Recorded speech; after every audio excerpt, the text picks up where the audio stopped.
Listen, being at home because of this whole COVID-19 business is not easy. It kind of sucks a little bit, especially if you're not prepared and especially if you don't have quality entertainment to listen to. So, hey, here's a suggestion. Hit the subscribe button and I will be pumping out as many episodes as possible on the podcast. Make sure to share it with your friends and family and drop a comment and a rating on iTunes. If you so choose to, I'd really appreciate it. Another episode coming up on the podcast. Don't forget, if you want to get a copy of The Nimble Warrior, this is the book that I wrote in order to get my ass moving better again. Literally got my ass moving again. My big gluteus maximus.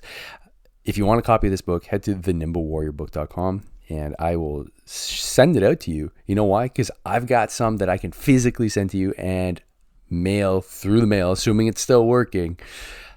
And it'll be at your door and I'll have it even personally signed for you. We do not have to rely on Amazon for that. So head to thenimble.warriorbook.com and I hope to get you that copy of that book as soon as possible. Today on the podcast, we've got Tristan Pelletier. He is a former CanSoft operator with Seesaw. He's currently a badass real estate investor and real estate agent with Selmar Group, and we sit down and really just discuss what it is to invest and basically take the money that you've made in your military career, especially that big chunk of change that a lot of us make on tour, and turn it into something that actually works for you for the rest of your life. Great idea, and I hope you get a lot of insight into Tristan's world. So without further ado, here is Tristan Pelletier on the podcast. Welcome to the Hard to Kill podcast, the go-to podcast for military, LEO, and EMS professionals, sharing ideas and experiences from around the world to make you hard to kill. Here's your host, Dave Morrow. Welcome, ladies and gents, to another episode of the Hard to Kill podcast. Today we have Tristan Pelletier.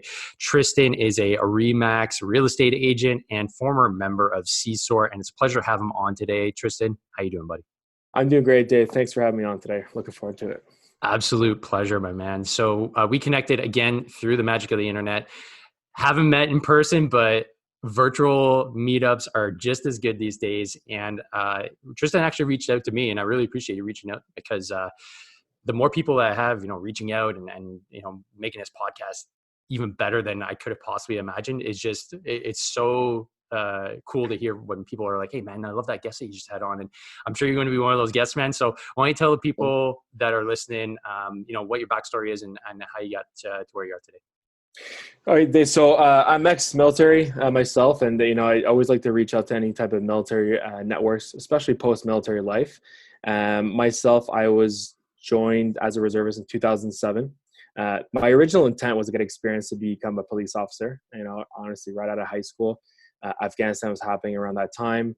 I did the training. I was good at the military. I liked the military. I'm a military brat myself, mom, dad, and my grandfather was military as well.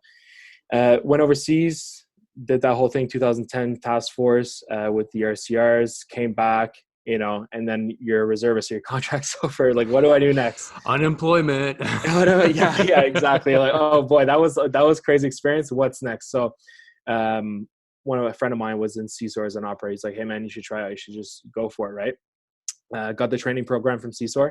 Followed that to the T. Didn't know anything really about, being extremely fit or anything like that. But they said, hey, you have to be this fit. Here's your stats. Here's your numbers. Do this, this, this, and this. I said, cool. I just followed it. Didn't think about it too much. Made it. I was super happy to join. I was fairly young. Seesaw's experience for me was one of my best experiences of my life. It was one of the funnest jobs I've had. There's ups and downs, but for the individual, it was great. I was traveling basically from Ottawa to Petawawa every weekend. I have my girlfriend, now wife, today here. We're seeing her just on the weekends. Then I decided to say, hey, I'm gonna get out and shake things up a bit. As a real estate investor, I should rewind that a bit. I bought my first place in 2010. That was a really big passion of mine outside of the military. So I kept buying real estate as I was deploying. We all know you can live pretty lean in the military, especially if you're leaving all the time. And I did that. I lived super, super lean and kept buying properties, doing that. Then one of my great friends, he said, "Hey, Tristan, you ever think of becoming a realtor?" I said, "Not really." I was sending him so much business, referrals for my military relocations. He said, "You can make a living off this." And I said, "Okay, let's go for it." Got my license while I was in the military. Almost the day I released, I got my license and just rock and rolling since 2016 as a realtor. That's amazing. A Mm-hmm. lot of good stuff in there. I want to touch base on a few things. If we go back to just your preparation to Mm-hmm. get into CSOR, you kind of made it seem like, yeah, I just followed the plan and I got in. No problem. No Yeah. problem. Obviously, that is not the, I guess, the standard or the easiest way for a lot of guys. And I'm speaking, I guess, from my perspective, because, I'm a coach. But I know that if I have an objective, especially a difficult one, like passing selection, I won't be able to just follow the plan. So obviously you've got a very strong will. So what was it specifically that you were like, how were you able to, I guess, on a daily, on a weekly, just keep yourself motivated to stay on the path and keep on going? Besides the fact that obviously the main goal was the CSOR, how did you scale it so that, you had little wins so that you kept the motivation? Because I imagine you trained for a few months, not just a few weeks. It was a few months. And again, this was a catch-all program. Okay. And I'll tell you right now, I was weaker on other things on game day. And because I didn't really get any tailored programs to myself, I just followed the standard one. It was hard to be motivating at that time. I was kind of back against the wall. But hindsight 2020, I think that especially when you get a little bit older or things like that, you need a little bit more motivation to stay fit, right? It's I'm experiencing that now. I just hit my 30s. It was hard at that time to stay motivated, but my life was really lean. Like I was living with my parents. Like I didn't have much responsibilities, right? Like I didn't have other things in my life going on. I literally just put on my gym clothes and go. But like I said, on game day, when the selection came, I felt like I was a little bit weaker on other things because, I'm a bigger guy, for example. Like I wasn't good at running. That wasn't the thing I was good at. In the progression on the months you're doing that, I was a little bit weaker on the running part than I should have been. Right? No one asked me. No one said, "Hey, Tristan, what are you good at? What are you bad at?" They said, "Here's a standard thing. Just try to follow it." Well, it worked and it doesn't. Fitness is a huge part of what we do, obviously. And I think that you really have to hone into who you are as a person and your own personal goals when it comes to fitness. Check. Mm-hmm. Yeah, and I guess that also plays into the fact that you tend to always gravitate to the things that you're good at, and you have a hard time. If it's running, that's what you have a difficult time with. You're like, yeah, I'll phone it in. I'll work on the bench press, man. I love the bench press. And for me, like I love running, so that's not an issue. I love hitting the gym and doing some bench press. But when it comes to doing pull-ups, I hate them. Any ab work, I hate it. And so therefore for me, that's where my training, I kind of missed the mark, and that's what kind of led to my injury. And without having really understood why, but in hindsight, okay, well, I never really did any ab work. My core was like a limp noodle. Once I started working with my coach, he's like, "What's going on, man? Are you seriously this week?" I'm like, "I don't know." He's like, "Your upper body's strong, but your midsection is pretty weak." So, obviously you were able to mitigate that because you still got through. How did that translate? So that obviously you had a self-discipline there that's a bit stronger than probably most. How's that kind of translated into you being successful real estate agent? So, fitness is your fundamental baseline for any type of success, right? So I left the military. I took it for granted in terms of, hey, every day I was putting on my vest, right? I had a 60-pound vest on. Even just standing in that all day, right? Waiting for you to go shooting, you're burning calories, you're working out, you're doing all that stuff. Then I kind of just took that for granted, like I said. So when I got out of the military, I was like, okay, I need to concentrate on building my business. It's a commission-based business. You got to go all in, right? I'm an all in or all out kind of guy. Always, always, always, right? So if my client hires me, I'm all in on my client, and they're with me as well. But then I let go of fitness, really. I honestly did. I say, whatever. I'm naturally fit. I'm naturally fit guy. Like, whatever. I can just keep up with it. And, little guts start coming in there and things. And then flash forward 4 years later, you're eating on the road a lot. You're doing all these things. You're busy with clients. It's a hectic business. I call my business a 48-hour schedule because clients call, you got to be on top of it, right? I used to be on call with my old job and I'm very much so on call still. So I noticed that I started losing energy. You're using your mental game. And I was just like, what's going on? And I'm just like burning out a little bit more. Right. And not being as happy. My mood wasn't as good. And I just say, hey, something's missing. So this year I really dedicated myself to just getting back into shape. Right. That was one of my big things, but I don't have a standard like, okay, you're a salesperson, but I'm not rucking anymore. I'm not going to go back to the training program I got before. I'm not going to ruck anymore. Let's be clear. You know what I mean? Oh, come on. It's not so bad. I just did one on Sunday. It's not so bad. Yeah. It's good. It's good. I get it. But like, if you're training to go rucking or something like that, that's great. Obviously me, I want to have something that's overall and tailored to me. That would keep me in shape enough to have clear mind space, right? Energy levels up and, positive mental attitude. That's super important in my business. Right. So to answer your question, how did I translate out? I think, to be honest, I'm failing on the fitness part a bit more. My business is doing really, really well, but I'm just being candid, very honest here on this podcast just to let everyone know it's an important thing that we have to maintain when we leave the military. The military, traditionally speaking, you wake up, the first thing you do, especially in battalion, you go work out, right? They tell you go to work out, stay fit. Yes, everyone's like saying, hey, yeah, sure. We do that because we have a physical job. But what are the other benefits of that we're missing out? Just the natural endorphins that are coming out of working out. Those are important to keep your mental state in check. And if you want to be an operator, if you want to be even in the military or in sales, entrepreneur, your mental state is the most important thing, right? Keep going forward. And fitness gives you that naturally, so. Yeah, absolutely. And also when you're in there's that added bit of, well, if I'm not fit enough for a serious situation that comes up where I can't drag buddy to, out of contact, or can't drag myself out of contact or get over that wall. There's a certain imperative there where our fitness is going to save our lives. So there's a seriousness, but once you get out, you're like, well, I really just have to go to the store and go to work.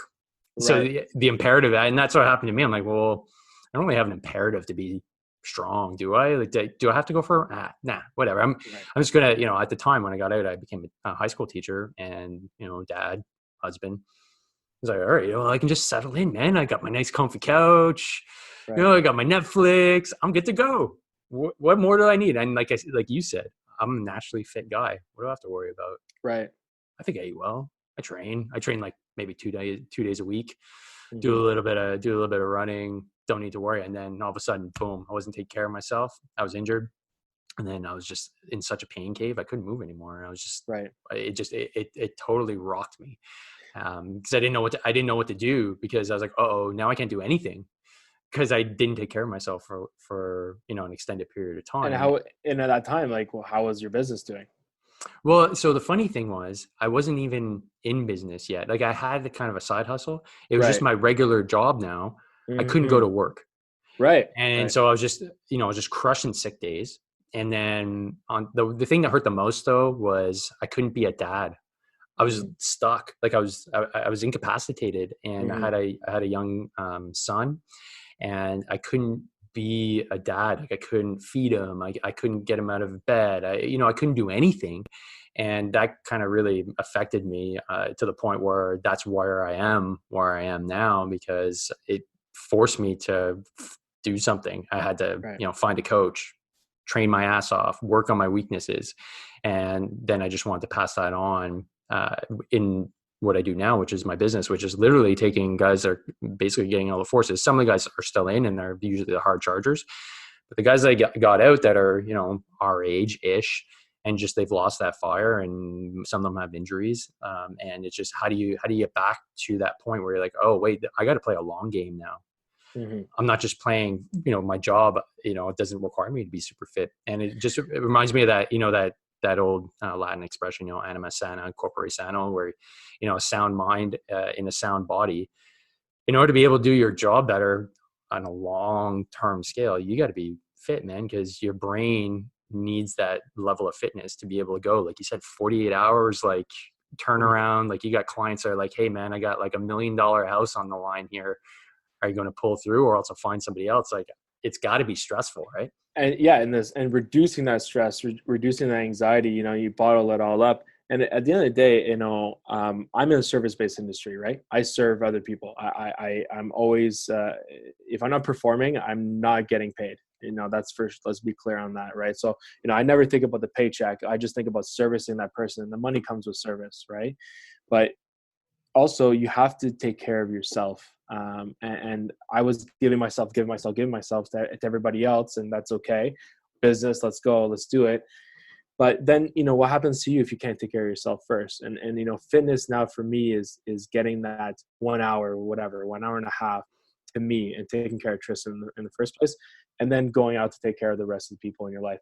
And, I'm going to be a father in actually about 2 weeks. Hey, welcome to the club, man. Yeah, I appreciate that. And I look back at my dad. My dad's always been super fit, right? He's honestly fitter than me right now, older guy, but he's always maintained that. Always. He's a military guy. And I remember going to skiing with him, snowboarding, whatever it is. He's always been very active. And just like you mentioned, it reminded me is, yeah, I want to be like that too with my son, daughter, whatever it's going to be. We're waiting to find out.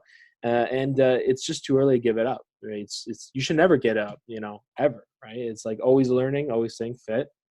And I think it's something, talk about the guys leaving you just mentioned.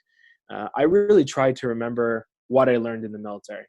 Right? We often tend to forget what we just simply learned. Okay. We have professionals, I was an operator, for example. We had a comms guy, we had a close protection guy, or not close protection guy, all these different trades within the military, all working together. But I didn't try to know, all these different things. Someone told me how to do that. Right. And I always had someone to tell me, here's a box, and like work in it in terms of what to do in this situation. Then you leave the military and you think you could do all things yourself. I pay for advice all the time. I have a business coach. I have a real estate investment coach. And I have a fitness program sometimes. That's something that I should do a little bit more of, right?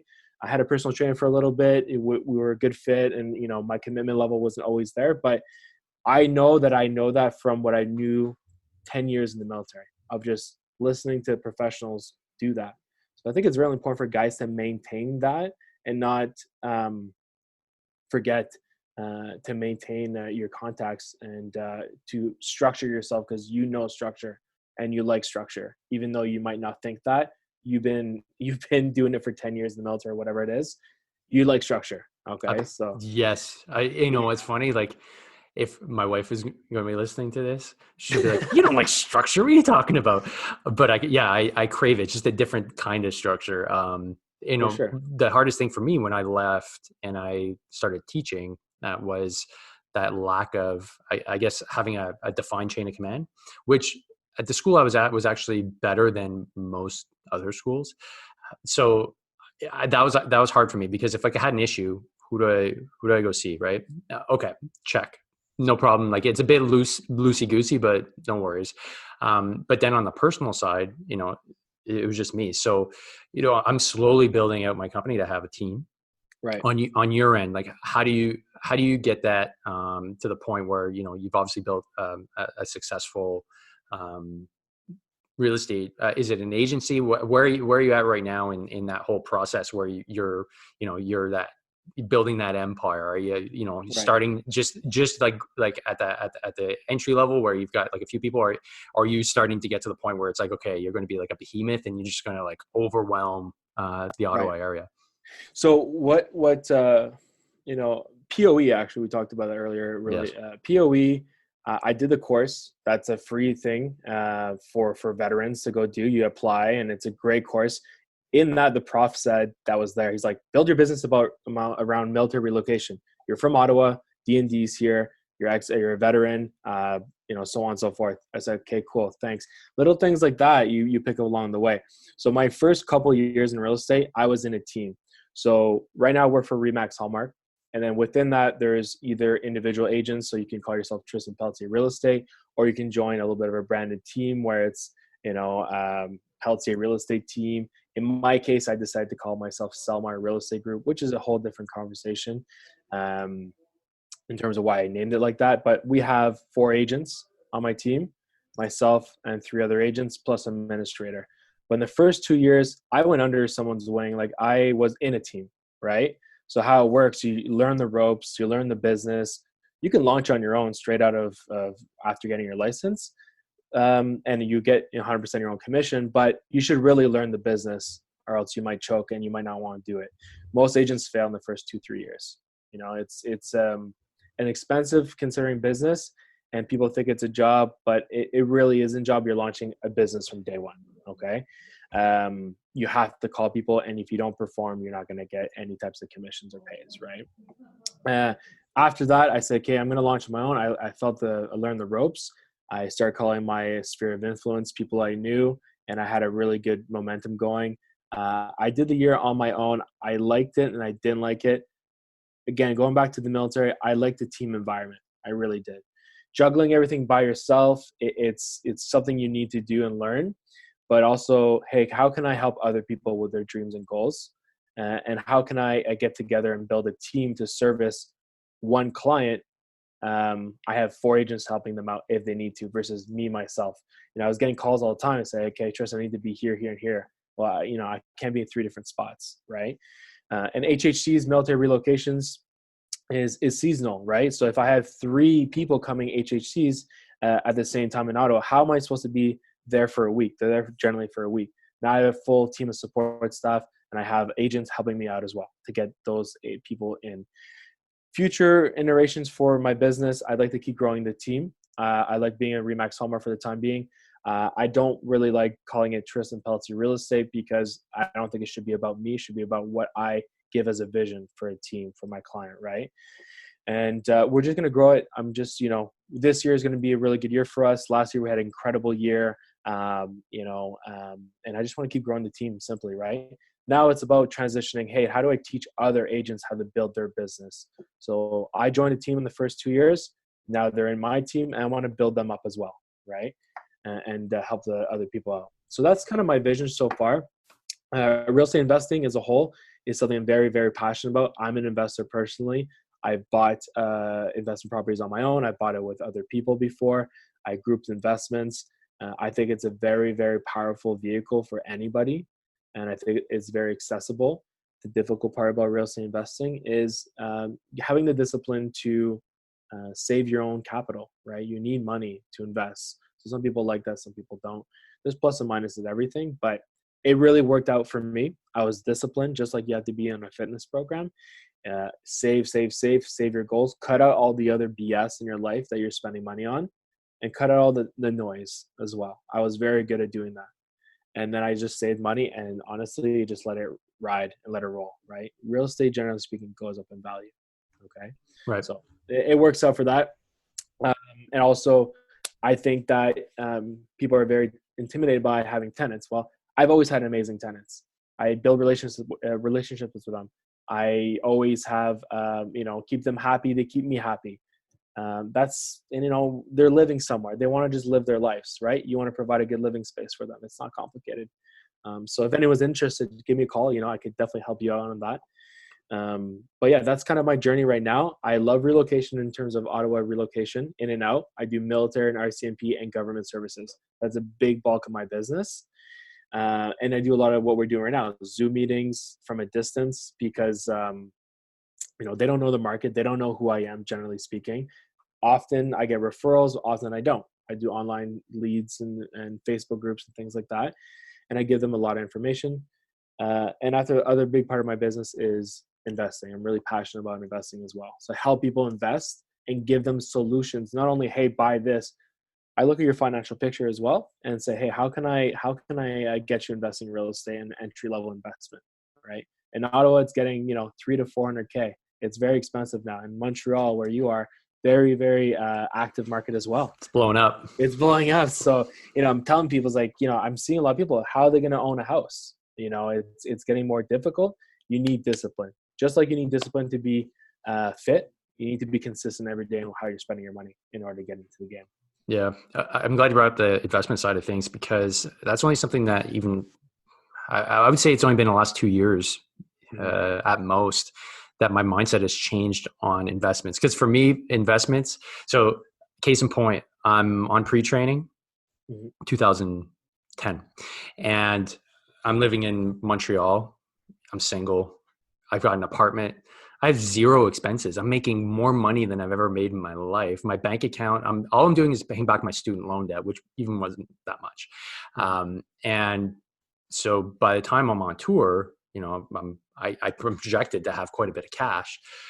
And I remember sitting down and I'm having breakfast in my neighborhood, and it's a pretty it's a pricey neighborhood now.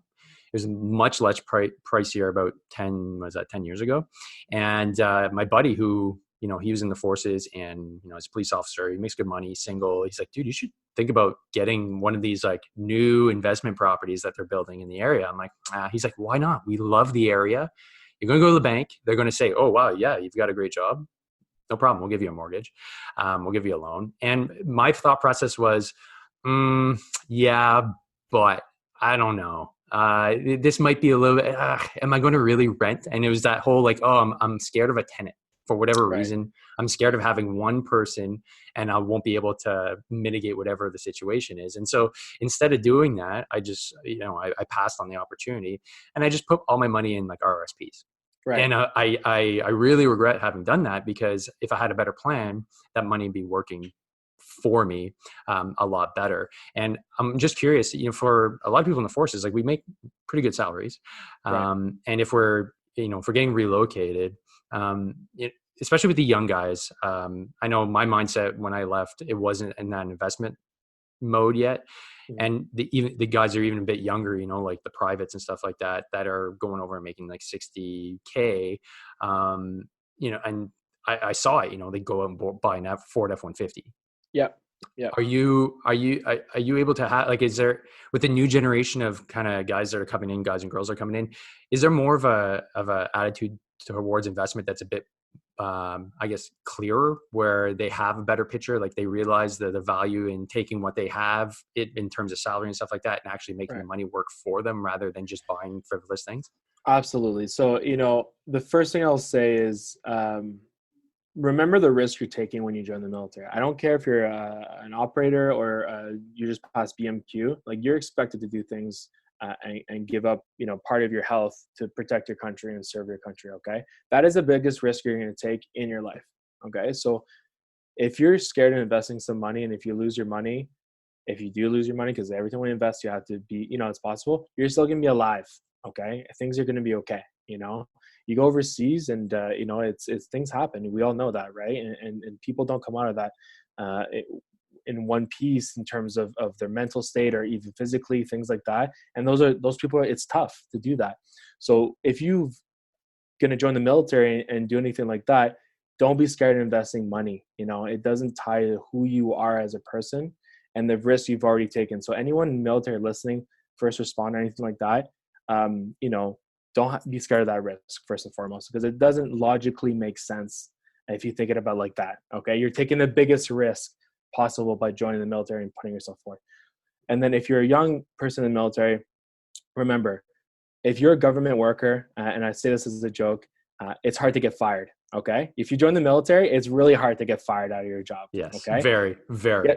and guess who knows that? Lenders. Lenders know that if you're in the military, you're a good lender. Hey, I'm a corporal. I'm making 60K a year, whatever it is, or whatever my salary. Lenders like you. Okay, so when I was in the military and I had a good guaranteed job, I was able to leverage that. Second thing about being good about the military is you can live very lean. We talked about that as well. My example, I lived in the shacks. My situation was different. It's coming back home to Ottawa. I lived in my parents' place at the first when I was about 20 years old, but I was paying $120 a month.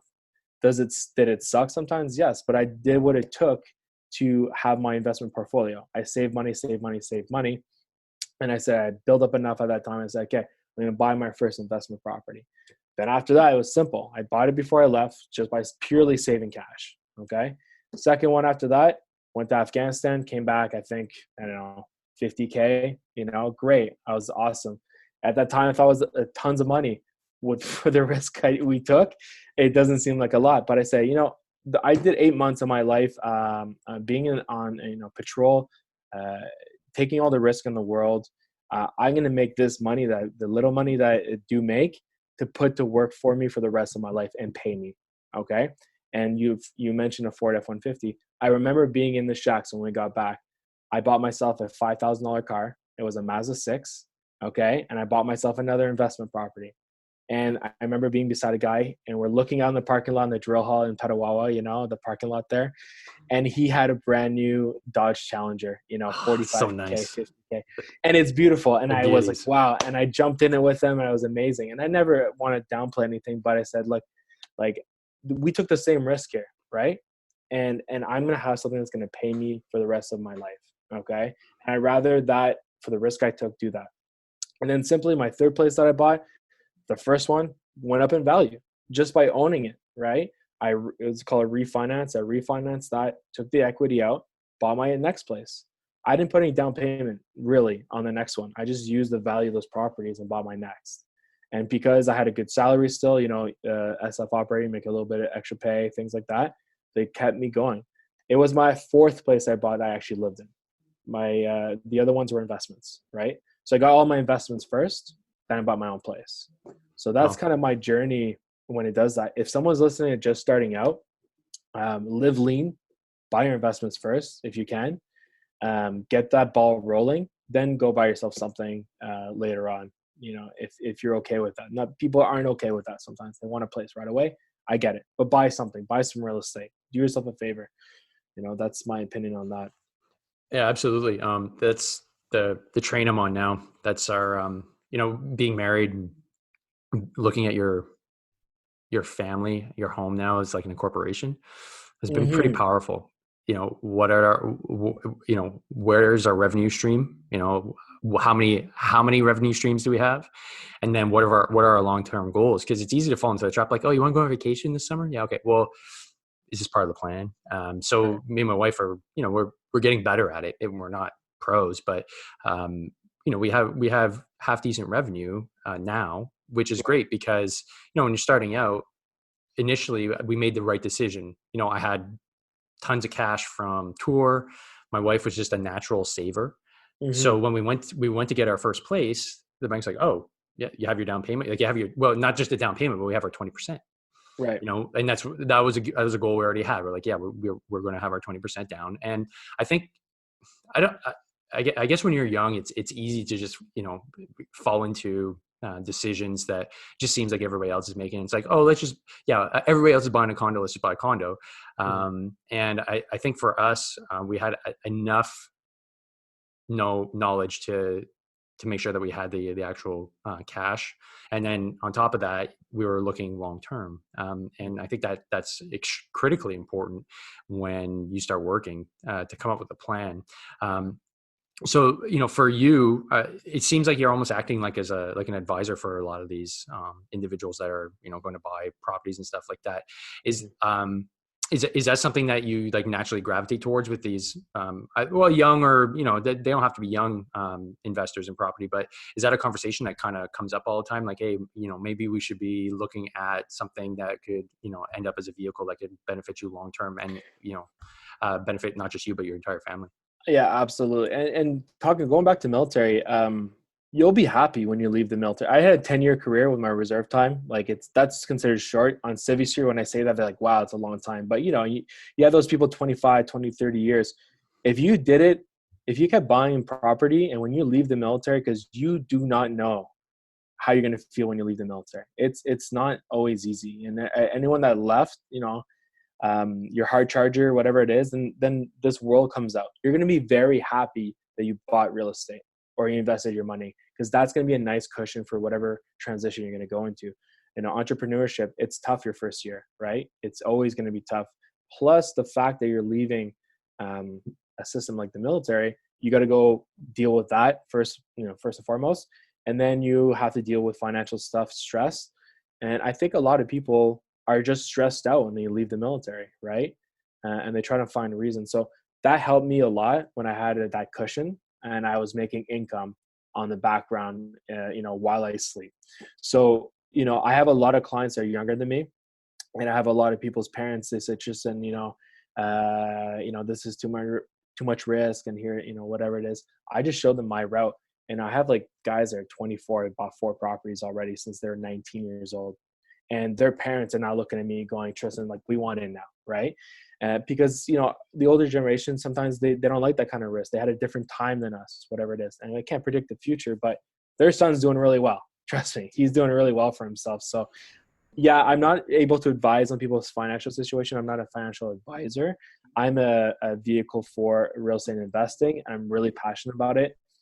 And one of the basic things, Dave, what I tell people all the time is say, look, when grandma and grandpa die one day, what is the one thing, the biggest asset a lot of the families look at? It's their primary house they've owned for 50 years. Okay. I do estate sales sometimes as well. The whole family's involved, and sometimes it's the only thing that has value left. That's the only payout your family's going to get is one house. If I planted, seeds throughout a span of 50 years and owned 50 of those houses, for example, like you're leaving behind a lot to your family. And, you should spend your own money as well. I'm a big believer as that, save, and, you pass away, you never use it. But, people don't realize that. Secondly, or third is Canada and Ottawa as a whole is growing very quickly, right? There's a lot of people coming to Canada, and real estate population growth isn't something, generally speaking, that's going to slow down. Markets go up and down, right? Absolutely. 2008, the US definitely felt that, but they bounce back, generally speaking, right? It's an old business. Real estate's the oldest business. Landlords comes from the UK, right? They used to be lords of the areas, and then they used to lease their land out. So I'm a big believer in it. I could be biased. I get it. Other people could come on your show and say, hey, do stocks, whatever it is. Yes, but get involved with something. It's going to ease your transition, and you're going to be very happy with that decision later on in life. I am happy right now for sure. Of course. Just want to ask you one question when it comes to getting in the market, because I think some people are reticent because they're like, oh, it's not the right time. What do you say to somebody who's like, man, I want to time the market. I think the market's too hot right now. I want to get a good deal. It is a valid concern of people, right? And I always try to think of Warren Buffett's old saying is, be greedy when others are fearful, and be fearful when others are greedy. Right now in Ottawa, a lot of people need a house, and you're competing against a market of pure need, right? And it's not investors you're competing against. It's people wanting to just live somewhere, right? And it's hard for people to pay 50, 60, 70K over asking when they're buying an investment. Last year, I bought an investment. I liked the lot. I liked the price. I paid 55 over asking. I'm not the only one. I think you have to work with a realtor in your area that knows investing. I'm a true believer of doing things before selling a product. So a lot of people say, hey, I'll help you invest into something. They've never invested in themselves ever. It's like you saying training programs, like you know them, but you do them yourself as well. You know the pain, you've been injured and stuff like that, so you can relate. So working with that is super important. Getting into the game, saving money is a very, very simple and needed discipline that everyone has to do when they invest money. Real estate, like I said earlier, it's a big capital. So to answer your question really is it going to end this ride in Ottawa? And if you don't get in, my clients last year were paying well over asking as well. Now I'm calling them going, hey, you've made some money on your property this year. So when does it end? I don't know. If I could tell you, I'd be very wealthy, so. Yeah, of course. So it's my advice is make a plan. I think a good realtor or any type of investment would be an overall plan and where to look. Ottawa's hot, but there's also little pockets around Ottawa, right? It's like Toronto. Toronto is really hot. Then all these little pockets, Oshawa, away from Toronto, because it's getting too expensive, start going up in value. It's kind of like a drop in water, and that wave goes out of the center core of a city. And like, hey, can I spot something? Right now I'm liking, for example, I'm liking Arnprior. A same product in Canada, which is 30 minutes away, is selling for 150K over what they're doing in Arnprior. So I'm speculating. I'm saying, is that a good spot right now? Right? Mm-hmm. You got to look at demographics. You got to look at some economics in the area. Where's the job placement? Inner city is really good because there's always jobs there. Government's good to go, right? So we'll see. Things change. Government, for example, Ottawa, you got to look at which is the federal government in place. Liberal government usually hires a lot of people, right? And conservatives tend to do a little bit more cutbacks. So that does affect Ottawa's market. Ottawa just too cheap for too long, right? And you look at it, and Montreal too. Exactly, just too cheap for too long, and you kind of get desensitized to that. It's like, oh, $350 for a townhouse, that sounds expensive. Now it's a deal, right? Because it's, they're all selling for $450, $400, $450 now. It's a lot. Oh yeah, I mean, like just in Montreal. I mean, like I grew up here, so almost 40 years of my life. I've never seen economic boom like we have right now. Like I've never, I wasn't, my parents' generation saw everything get built. The highways and like the city just exploded in like the 60s, and then we had all the problem with separation, and then that just crushed investment. Right. And housing prices were artificially low, and we didn't realize it. And we got in the market just under 10 years ago. Right. And, we're buying, if comparatively speaking, we're basically right next to downtown in just a borough that's just adjacent to it. There's a subway station right next to where we live. I was able to get downtown in like 10 minutes. I could see the city skyline from my balcony, and we didn't even pay $250. You know what I mean? Like for a condo. And, if you put that in like Toronto comparison, like I couldn't even imagine how much that would be worth in Toronto. But those condos are now getting close to, the 350, 400 level range. And in only 10 years, and like even our place, it's gone up quite a bit since we bought 3 years ago our house. And that's because people are starting to actually move here and like buy real estate. So it's cool to see, because like you said, like at the end of the day, real estate's like one of those oldest businesses. You own land, odds are you're probably going to make a return on it, so long as there's not like a massive catastrophe or it's like flooded out like some of the properties here in Montreal because we're an island. But barring that, you're doing pretty good. So I want to shift gears a little bit. You mentioned networking before, and how important that is to kind of branch out and make sure that you have a half decent network, because that'll help obviously too in just your business, but anybody that's getting out, whether you're an entrepreneur or not. What are some of the things that you found useful when you were getting out of the forces? So, the first thing you do in sales, any type of sales, is really, who do I know? Right. And you map that out. You're like, who do I really know that's going to support my business? And you just simply start by saying, hey, I do this. I'm a realtor, or, I'm a fitness coach. And like, I want to tell you about that, basically, and you tell your services and things like that.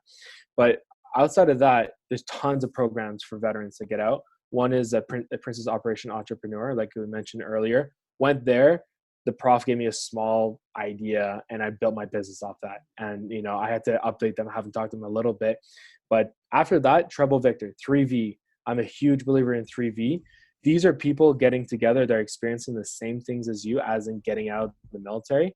And all, if not, most, if not all members want to see you succeed, because, we're veterans. We need to get together and do that. So Treble Victor is huge. I know you're a member in Montreal. I'm a member in Ottawa. That is really good for that. I think you have a few members here. Touch all those networks, because you want to group up with people that are like-minded, like you, and they're going to support your network as well, right? So I got out. I called everybody I knew in the military. I said, who do you know that's buying real estate? Who do you know I can, touch with? And they know a lot of people, right? Real estate, it's oh yeah, so-and-so is getting posted to Ottawa. I'll give them your number. Just like that, boom. Obviously, you need to do a good job. You can't take that for granted either. But in my opinion, real estate's a very good transitional job when it comes to leaving the military, right? We know real estate. The government pays for a lot of your realtor fees when you get posted out, right? So that's good, a government-related business. In Ottawa, people have to move every 4 years roughly, because officers come in and do their thing in D&D and then get posted out. So how can I, get that business? Well, I communicate that to as many people as possible, right? Marketing is a challenge, is getting out there. There's a lot of competition too in my business, for sure. But competition's everywhere. You want to be successful anywhere in life. You can't look at anywhere and say, if there's competition, I don't want to compete. Well, you're not going to get it. You want to get you want to get in the special forces or anything like that, you got to compete. You're competing hard, right? And you make it, sometimes you don't. It is what it is. But it's, real estate's a great business for that. And I think 3V is a fantastic place to start when you want to get out of the military and find out where to go next. Hands down. Yeah, hands down. Because this here, what we're doing right now is honestly partly due to Trouble Victor, because I get, yourself, Dave Sutcliffe, who was on before. I've had, numerous guests that are in that network because I've just reached out. Hey, who's interested in doing a podcast episode? And I've had just, cold leads from that. But on top of that, it's like you said, when you have, a referral based business, there's nothing better than having the military network look out for you and be like, hey, like everybody knows somebody that's either buying or selling a house at some point. Right. You know what I mean? Yeah. And in my case too, it's the same deal. I know guys, but I don't even have to like actually know them or have a face-to-face with them. 1-2 degree separation. There's guys going on course, of course. There's guys that are either out of the military and they're struggling with, back pain or whatever like that. And that's my jam. That's what I work with most of the time. And it just comes down to how good is your network, especially before you leave the forces. And that's where I stumbled a little bit. And that's where I'm catching up, is I didn't value it as much as I should have. And I didn't know any of these things existed. And it was only a few years ago that I started realizing, well, I think I'm going to get into business. I probably should step up my networking game so that I'm actually positioned well, so that I don't have to, just do cold leads and cold calls for however long.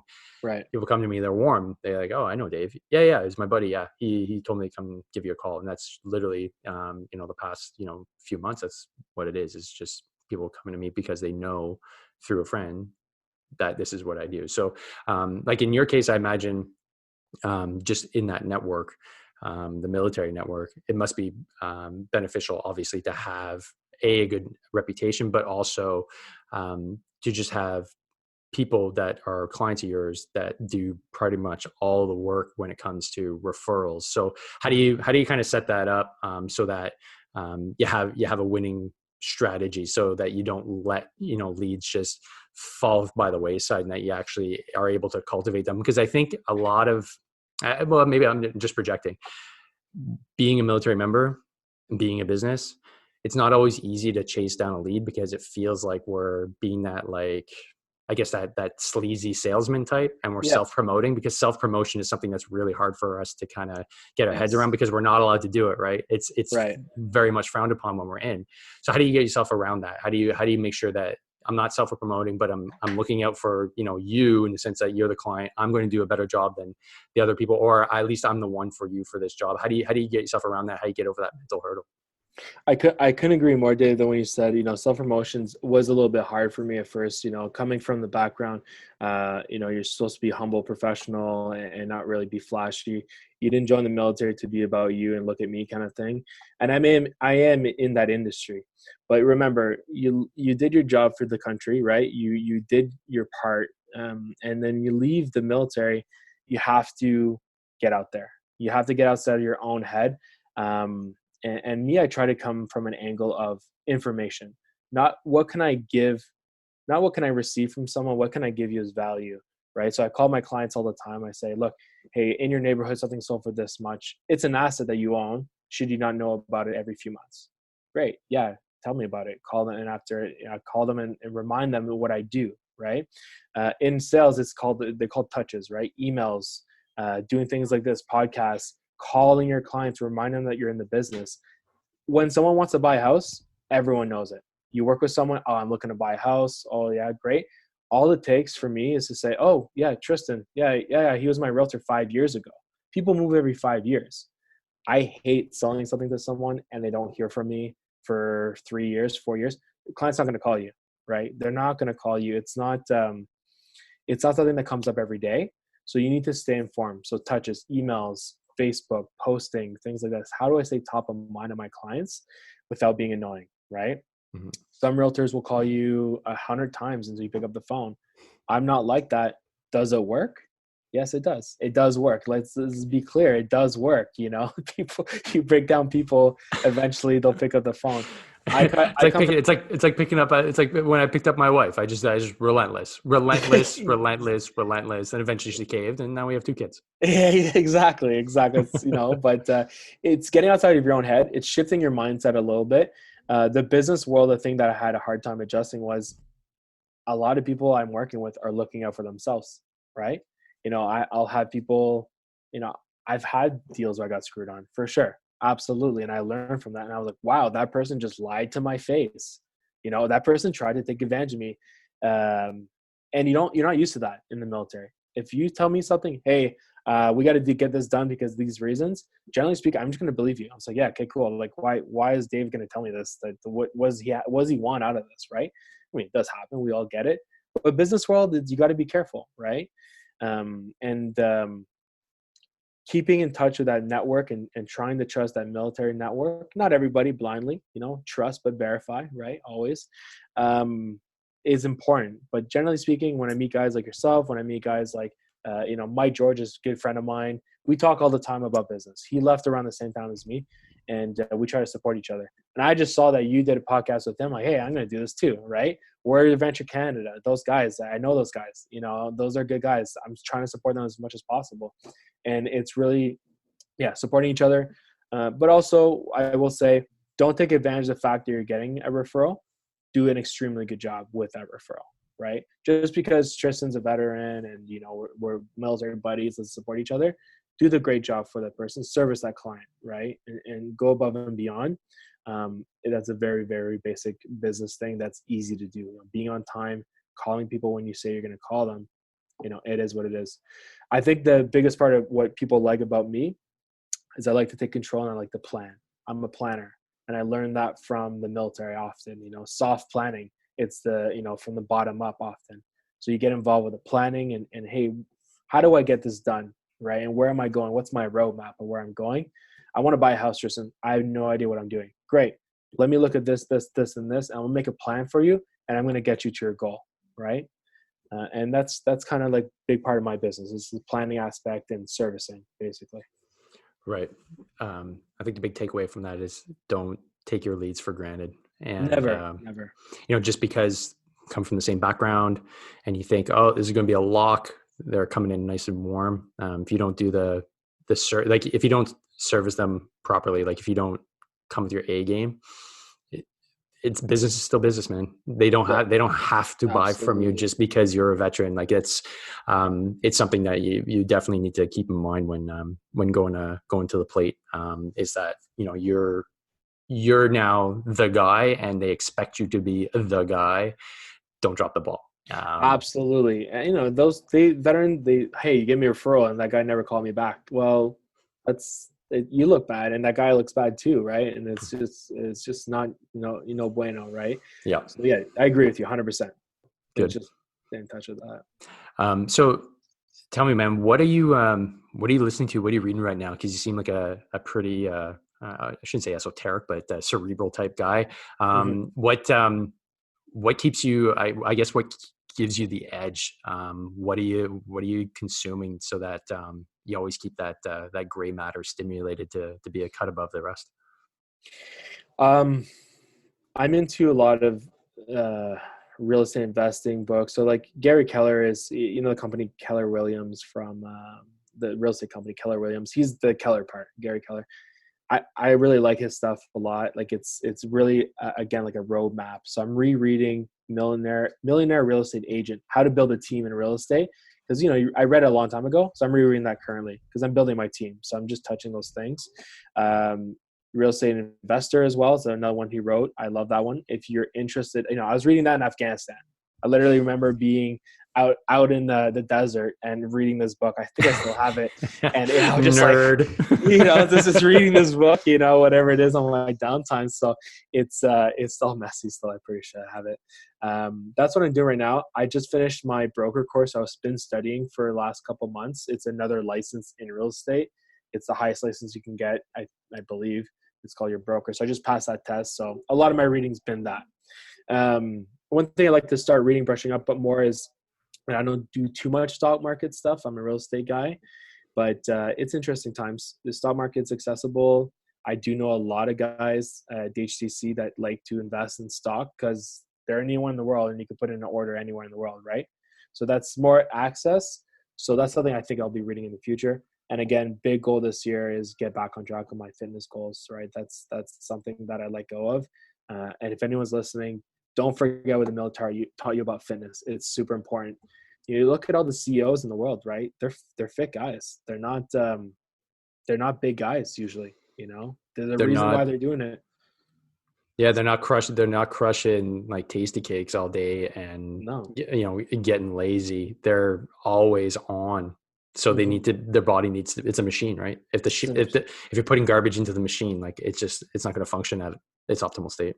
That's right. And it's basics, right? It's just basics. It's the basics. Cool. Okay, so hey, where can people get a hold of you? Like, where's the best? Is the Facebooks? Is it the Instagrams? Snapchat? Where are you primarily focused right now, so people can find you? So my team is called Selmar Group, and that is facebook.com/Selmar Real Estate, SELMAR Real Estate. You can hit us up there. We do a lot of posting about some real estate stuff. You can contact me directly at Tristan, TRISTAN, @selmargroup.com. You can check out our website, selmargroup.com. It's currently being updated a little bit and tweaking that. And then we also have Instagram at Selmar Real Estate. And that's about it for us for now. You know, real estate's about images mostly.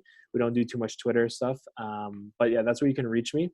If you have any questions at all about real estate investing 101, I do Ottawa, or you're looking to get into the game, or you're looking to buy or sell in Ottawa, you can call me, email me, 613-816-8827. Direct number. I give it out. Nice. Loving that. Wicked. I hope you get like tons of texts. They just blow up your phone, man. That'd be freaking nice. Yeah. Well, my number is everywhere. I give it out, right? It's not a keep it clean, people. Keep it clean. Come on. The guy's a businessman, seriously. All right? He's gonna be a dad.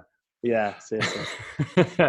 All right, dude. That's awesome. So we'll put all that in the show notes so that people, if they're not quick on the draw, they can find it on the show notes page. Mm-hmm. And lastly, man, last question of the day: what makes it hard to kill? My willingness to push forward, grow, learn, and simply, no matter what people tell me or do or say, I believe in myself, and I'll keep going forward like that. And I'm hard to kill because you can't kill me. Nice. Love it, man. Yeah. Tristan, it's been a real pleasure having you on, man. Thanks for reaching out. And next time I'm in Ottawa, we definitely should go grab a brew, whether it's at the 3V beer call or just in the area. I'm down quite a bit. So awesome having you on, man. All the best. Good luck with the business, and stay in touch, buddy. Dave, thank you so much for having me on. Appreciate it. Wicked.